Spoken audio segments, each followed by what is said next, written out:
আচ্ছা, তোমরা কি কেউ গেস করতে পারছো এটা কার হাত? হ্যাঁ, জানি অনেকেই হাতটা দেখে গেস করে ফেলেছো এতক্ষণে এটা কার হাত, কারণ তোমরা ওকে সবাই খুব ভালোবাসো।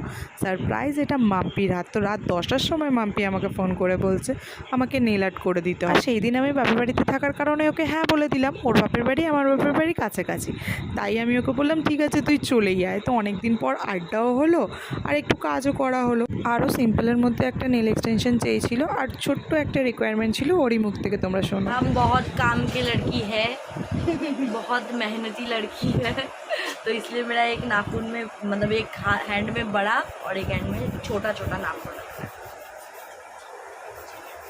फाइनल लुक दिखाएंगे, बहुत मतलब बहुत सिंपल कर रहा है, उतना हम कोई भी ये नहीं कर रहे हैं, एक ही कलर का कर रहे करेंगे। তো শুনেই নিলে ওর মুখ থেকে ও কী করাতে চেয়েছে। এটা হচ্ছে ফাইনাল লুক। ওর তো খুবই ভালো লেগেছে। তোমাদের কেমন লেগেছে তোমরা জানিও, আর প্লিজ একটু সাপোর্ট করো, চ্যানেলটাকে সাবস্ক্রাইব